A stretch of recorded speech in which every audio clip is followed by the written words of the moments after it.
فلما دخلوا عليه قالوا يا أيها العزيز مسنا وأهلنا الضر وجئنا بضاعة مزجاة فأوف لنا الكيل وتصدق علينا إن الله يجزي المتصدقين صدق اللہ العظیم۔ 87 نمبر آیت تک درس ہو گیا تھا کہ یعقوب علیہ السلام نے کہا کہ میں اپنی پریشانی اور غم کی فریاد اللہ سے کرتا ہوں، اور میں اللہ کی طرف سے جو جانتا ہوں وہ تم نہیں جانتے۔ اے میرے بیٹو جاؤ، یوسف اور اس کے بھائی کی تلاش کرو اور اللہ کی رحمت سے نا امید نہ ہو۔ بے شک اللہ کی رحمت سے نا امید نہیں ہوتے مگر کافر لوگ۔ آج کا سبق فلما دخلوا، یہ تیسری مرتبہ اب چلے گئے۔ پہلے مرتبہ گئے، پھر آئے، پھر بنیامین کو لے گئے، پھر وہ وہاں رہ گئے، پھر آئے، اب پھر گئے۔ فلما دخلوا علیہ، جب یوسف علیہ السلام کے پاس پہنچے، قالوا بولے یا ایھا العزیز، اے عزیز، مسنا واہلنا الضر، ہمیں اور ہمارے گھر والوں کی بڑی مصیبت، بڑی تکلیف پہنچی ہے۔ وجئنا بضاعۃ مزجاۃ، اور ہم بے قدر تھوڑی سی پونجی لے کر آئے ہیں۔ مزجاۃ مانے نکمی، تھوڑی سی، قصیر۔ فَأَوْفِ لَنَا الْكَيْلَ، تو آپ ہمیں پورا ناپ دیجئے۔ وَتَصَدَّقْ عَلَيْنَا، اور ہم پر خیرات کیجئے۔ بے شک اللہ تعالیٰ خیرات والوں کو صلہ دیتا ہے، بدلہ دیتا ہے۔ یہ تیسری بار بھائیوں کی حاضری ہے جس کا مقصد غلہ حاصل کرنا بھی تھا اور تلاش یوسف علیہ السلام بھی، کیونکہ یعقوب علیہ السلام نے ان کا حکم دیا تھا کہ فتحسسوا یوسف۔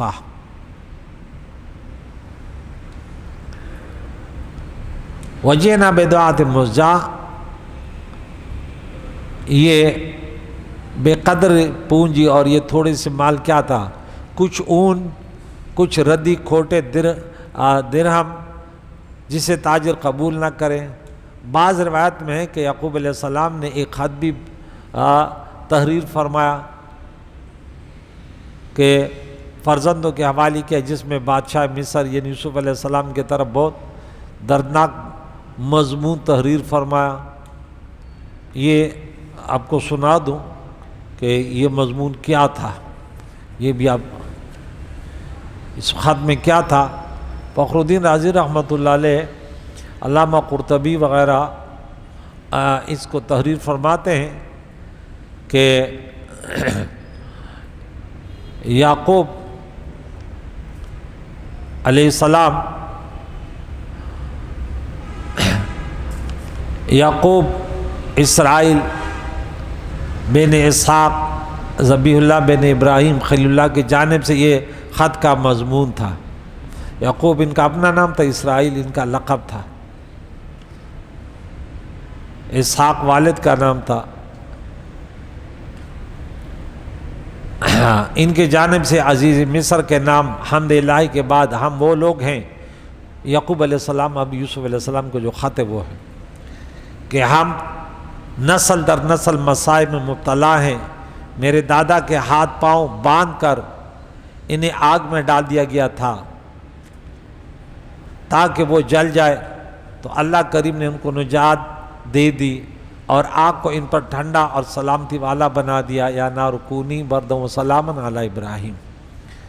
اور میرے باپ کے گلے پر چھری رکھی گئی تاکہ اس کو ذبح کر دیا جائے، تو اللہ تعالیٰ نے ان کا فدیہ دے دیا تھا۔ اور رہا میں تو میرا جو سب سے محبوب بیٹا تھا اسے اس کے بھائی جنگل میں لے گئے، پھر میرے پاس خون آلودہ قمیص لائے اور کہا اس کو بھیڑیا نے کھا لیا۔ میں جب اس کے فراق میں رو رہا ہوں۔ اس کا ایک بھائی تھا جس سے مجھے تسلی ملتی تھی، اس کے یہ بھائی اسے اپنے ساتھ لے گئے اور مجھے آ کر یہ بتایا کہ اس نے آپ کے ہاں چوری کی ہے اور آپ نے اس کے سزا میں اس کو رکھ لیا ہے۔ ہم لوگ نہ خود چور ہیں اور نہ ہمارے اولاد چور ہیں، اگر آپ نے میرے اس بیٹے کو واپس کر دیا تو میں آپ کو دعا دوں گا، اور اگر آپ نے اس کو واپس نہیں کیا تو میں آپ کے خلاف دعا کروں گا، جس کا اثر 7ویں پشت تک آپ کی اولاد کو پہنچے گا۔ والسلام۔ جب حضرت یوسف علیہ السلام نے یہ مکتوب پڑھا تو بے اختیار آپ کے آنکھوں سے آنسو جاری ہو گئے، اور بھائیوں نے پہچان لیا کہ یہ بادشاہ دراصل یوسف علیہ السلام ہے۔ اس خط کے بارے میں بھی ہے کہ یہ صحیح نہیں ہے، کہ اس میں بھی یہ تھا کہ ہمارے باپ کو ذبح کیا، حالانکہ وہ اسماعیل علیہ السلام تھے۔ بہرحال ایک خط جو تاریخ میں ملتا ہے وہ تفسیروں میں ہے، وہ میں آپ نے سنا دیا۔ اور آپ ہمیں پورا ناپ دیجئے، فاوف لنا الکیل وتصدق علینا، اور ہم پر خیرات کیجئے۔ یہاں صدقے سے مراد کھوٹی پونجی لے کر غلہ دینا ہے، جیسے کہ حدیث شریف میں مسلمان سے خندہ پیشانی سے ملنے کو صدقہ کہا گیا ہے۔ شرعی صدقہ زکوٰۃ وغیرہ مراد نہیں، کیونکہ انبیاء کرام شرعی صدقہ نہیں کھاتے، اور اگر یہ مراد ہوتی تو اپنی کھوٹی پونجی کا ذکر نہ فرماتے۔ معلوم ہوا کہ صدقہ کبھی مہربانی پر بولا جاتا ہے، بلکہ ہر وہ کام جس پر ثواب ملے صدقہ ہے، جیسے مسلمان بھائی سے خندہ پیشانی سے ملنے کو صدقہ کہا گیا ہے۔ مشکات باب صدقہ کی فضیلت یہ درج ہے۔ اور آگے فرمایا اللہ صدقہ خیرات کرنے والوں کو بدلہ دیتا ہے، انہیں صلہ دیتا ہے۔ بھائیوں کا یہ حال سن کر یوسف علیہ السلام پر گریہ طاری ہو گیا اور آنکھوں مبارکوں سے آنسو جاری ہو گئے۔ پھر آپ نے ان سے سوال کیا، قال هل علمتم ما فعلتم بیوسف، کیا تمہیں پتا کہ تم نے یوسف علیہ السلام کے ساتھ کیا کیا، واقعہ ان کے بھائی کے ساتھ؟ یوسف علیہ السلام کو کنویں میں ڈالا اور بنیامین کو بھائیوں سے اکیلا کر دینا، ورنہ ان بزرگوں نے بنیامین کو براہ راست کوئی تکلیف نہ دی تھی، لیکن جو یوسف علیہ السلام کو وہاں چھوڑ گیا تو وہ تو اکیلا ہو گیا نا۔ اذ انتم جاہلون، جب تم نادان تھے، بے خبر تھے اس کے انجام سے، یعنی اپنے اور میرے انجام سے بے خبر تھے۔ یہ فرمان مہربانی کے طور پر ہے، نہ کہ عتاب کے طور پر۔ یہ فرما کر آپ مسکرائے، آپ کے دانتوں کا نور دیکھ کر بھائیوں نے آپ کو پہچان لیا، اچھا یوسف ہے، دانتوں کی مسکراہٹ سے انہوں نے پہچان لیا، بہت عرصہ گزر گیا تھا۔ قالوا اِنَّكَ لَأَنْتَ یوسف، بولے کیا سچ مچ آپ ہی یوسف ہیں علیہ السلام۔ یہ حضرات پہلے 2 بار میں دربار یوسفی میں پہنچ کر بھی یوسف علیہ السلام کے پاس نہ پہنچے، انہیں نہ پا سکے۔ آج اپنی بے کسی دکھائی، عزت ان کے ساری اختیار کیا تو یوسف علیہ السلام کے پاس پہنچ گئے۔ دربار محمدی کا بھی یہی حال ہے۔ رب فرماتا ہے وَإِذَا جَاءَكَ الَّذِينَ يُؤْمِنُونَ بِآيَاتِنَا فَقُلْ سَلَامٌ عَلَيْكُمْ كَتَبَ رَبُّكُمْ، سورہ انعام آیت نمبر 54۔ جب تیرے پاس وہ لوگ آئے جو ایمان لاتے ہمارے آیت پر، انہیں سلام کرو۔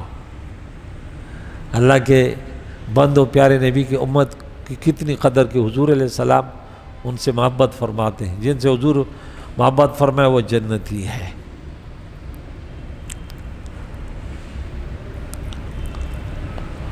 قال انا یوسف، یوسف علیہ السلام نے کہا میں یوسف ہوں، وہذا اخی، اور یہ میرا بھائی ہے، یعنی سگا بھائی، یا وہ بھائی جس پر اللہ نے احسان فرمایا، ورنہ بھائی تو سب تھے۔ قد من اللہ علینا، بے شک اللہ نے ہم پر احسان کیا، اپنی بڑائی بیان نہیں کی۔ ہم سے مراد خود اپنی ذات مبارک اور بنیامین ہے۔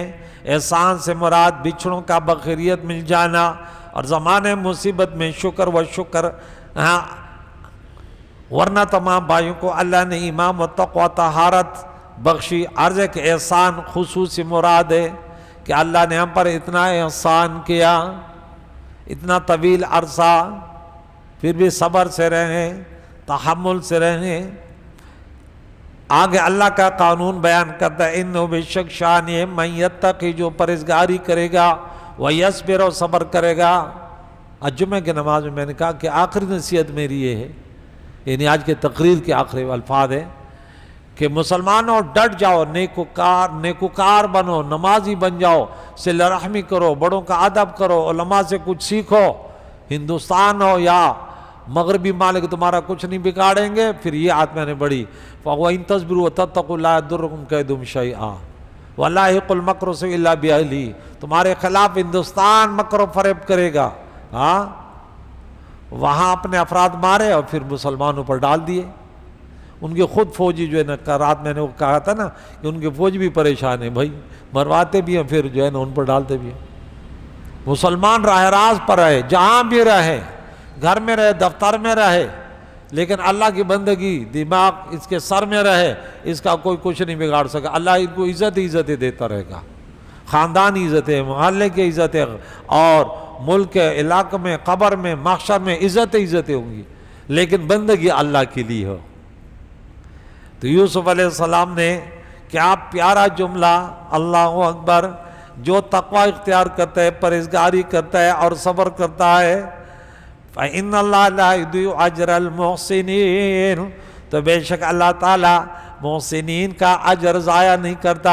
انہیں عزت کا جینا عطا کرتا ہے، انہیں حیات طیبہ عطا کرتا ہے، انہیں پرسکون جینا عطا کرتا ہے، انہیں ذلیل نہیں کرتا، انہیں دشمنوں کے ہاتھوں پھر برباد نہیں کرتا، پھر انہیں عزت دیتا ہے.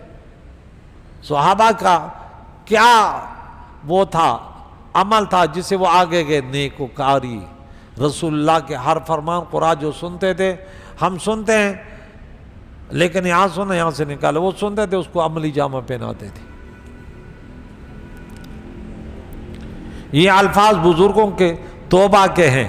اس سے معلوم ہے کہ ان حضرات نے جو کچھ کیا تھا یوسف علیہ السلام کی دشمن میں نہ کیا تھا، بلکہ ان کی مخالفت میں کیا. کیونکہ نبی کی دشمنی کفر اور مرتد ہونا ہے، اور مرتد سے تجدید ایمان کرائی جاتی ہے، صرف معمولی توبہ نہیں کرائی جاتی. اس سے معلوم ہے کہ امیر معاویہ حضرت علی رضی اللہ تعالیٰ عنہما کے آپس میں دشمن نہ تھے، خون عثمان کی وجہ سے مخالفت تھے. یہ کہتا فوراً انتقام لے، کہتے تو وقت دو. یہ مخالفت تھی، دشمنی نہیں تھی. دشمنی مخالفت میں زمین و آسمان کا فرق ہے. اختلاف رائے نبی کی بھی کفر نہیں. اگر پیارے آقا دو جان کسی کو کچھ رائے دے تو اس پر عمل ضروری نہیں ہے، اور ان کا حکم مانا فرض ہے. رائے دے یہ کر لے، لیکن رائے مشورہ.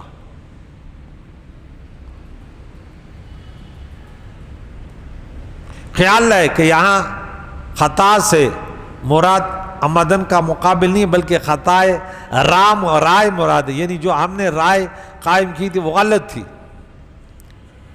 یہ ان کا اصل توبہ الندم تو ندامت اصل توبہ ہے. کہتے ہیں قالو، کہنے لگے تاللہ اللہ کی قسم، لقد آثرک اللہ علینا، بے شک اللہ نے آپ کو ہم پر فضیلت دی، وَإِن كُنَّا لَخَاطِئِينَ، اور بے شک ہم خطاوار تھے. ہم خطاوار تھے. یہ جو ہم نے ابھی تشریح سنی یہ ان کے توبہ تھی. قال لا تثریب علیکم اليوم، کہ آج تم پر کچھ ملامت نہیں ہے. تثریب کوئی ملامتی تم پر نہیں ہے. بھائیوں، یغفر اللہ لکم وہو ارحم الراحمین، اللہ تمہیں معاف فرمائے، وہ سب مہربانوں سے بڑھ کر مہربان ہے. یہاں برادران یوسف علیہ السلام کے ذمہ حق العبد اور حق اللہ دونوں تھے. یوسف علیہ السلام نے حق العبد کو تو خود معاف فرما دیا، لا تثریب علیکم اليوم فرما کر، اور حق اللہ کی معافی کے لیے دعا فرما دی کہ اللہ تمہیں معاف کرے. پیغمبر کی دعا قبول ہوتی ہے، رب تعالیٰ نے ان کی دعا کا بغیر تردید ذکر فرمایا ہے، جس سے معلوم ہو کہ ان سب بھائیوں کی مغفرت ہو گئی۔ آگے واقعہ ہے کہ پھر والد نے ان کے لیے بولا سحر کی ٹائم، سحری کے ٹائم میں آپ کے لیے دعا کروں گا، وہ آگے آ رہا ہے۔ تو یہاں تک اب واقعہ آیا، کل پڑھیں گے کہ یوسف علیہ السلام سے یہ ملے، حال چال سب ہو گیا۔ اب یوسف علیہ السلام نے جب والد کے بارے میں پوچھا، انہیں بولا ان کے تو نظر بھی چلی گئی، ان کی یہ حالت ہے۔ پھر اذهبوا بقمیصی ھذا فالقوا علی وجہہ ابی یأتی بصیرا، یہ قمیص لے جاؤ میرے ابا جان کے چہرے انور پر ڈالو، ان کی آنکھیں روشن ہو جائے گی۔ عقیدہ اہل سنت کہ برکت کیا ہوتی ہے، شفا اللہ دیتا ہے، وسیلہ دیکھیں۔ اب کدھر جائیں گے کنویں کے مینڈک، یہ تو قرآن ہے، یہاں تو حدیث میں تو بولیں گے کہ ضعیف ہے، جب کوئی فضیلت کی حدیث آتی ہے نا وہ پھٹ سے کہتے ہیں تو ضعیف ہے، حضور کے محبت میں یوں کہ بولے تو من گڑت ہے۔ یہاں کیا کرو گے؟ تو یہاں پر ہم گفتگو کریں گے۔ سب سے پہلے تو قرآن کی آیات ہے کہ بھیجنے والا بھی اللہ کا نبی ہے، اور جس کے پاس بھیجا جا رہا ہے وہ بھی اللہ کا نبی ہے۔ انبیاء سب سے پہلا درس دیتے کہ شرک سے بچو، کفر سے بچو۔ اگر یہ چیزیں کہ ہم کہتے ہیں اس چیز میں شفاف کے خاک مدینہ یہ ہے، اللہ سب مؤثر حقیقی اللہ ہے، لیکن برکت کو ماننا یہ قرآن سے ثابت ہے۔ اس پر پھر ہم تفصیلی گفتگو کل انشاءاللہ اس درس میں کریں گے کہ حضور علیہ السلام کہ منہ مبارک میں کتنا مبارک ہے، اسے جسم سے کوئی کپڑا لگ جائے اس کو اگر شفا کے لیے استعمال کیا جائے تو اس پر انشاءاللہ مؤثر حقیقی اللہ کی ذات ہے۔ باقی ان چیزوں سے شفا ملنا، بزرگوں کے ہم نشینی سے جو کچھ ملتا ہے، تقویت ایمان، ایمان کی حفاظت، نیک لوگوں کی محبت سب سے بڑی دولت ہے۔ دوسرے ایک وسیلہ مانتے ہیں جو سورہ نمبر 35 میں سورہ معاہدہ میں ذکر کر چکے ہیں، اللہ کو راضی کرنے کے لیے وسیلہ۔ ہم کہتے ہیں ذوات فاضلہ کا وسیلہ یہ عبادات مزہ سے زیادہ بہتر وہ ہے، پر امید ہے۔ نیک لوگوں کی ہم نشینی، ان کی محبتیں یہ آپ کو نیک بنا دیں گی، ٹھیک ہے نا۔ نیک لوگوں کی محبت، آپ جس سے بھی محبت کرو گے وہ بنو گے انشاءاللہ، اسی کے نقشے پہ چلو گے۔ اللہ تعالیٰ ہمیں نیک لوگوں سے محبت کرنے والے بنا دے۔ وہ اگر آپ کو کوئی گفٹ دے دے تو اس کو پاس برکت کے لیے رکھیں گے، بھئی ایک بزرگ کی نشانی ہے، تو یہ کوئی شرک نہیں ہے، ٹھیک ہے نا۔ کہ یہ قمیص ابراہیم خلیل اللہ سے چلی، اسحاق علیہ السلام، پھر یعقوب علیہ السلام، پھر یعقوب علیہ السلام نے یہاں جب کنویں میں گئے تو اس نے وہاں پہنی، پھر انہوں نے اپنے پاس تعویذ بنا کر اپنے گلے میں رکھی، پھر اس نلکی سے نکالا اور جاؤ میری اس قمیض کو میرے ابا جان کے چہرے پر لگاؤ، وہ بینائی واپس آ جائے گی۔ بینائی تو اللہ دیتا ہے نا، جیسے دوائی میں اگر تاثیر ہے تو وہ بھی تو اللہ نے رکھی ہے۔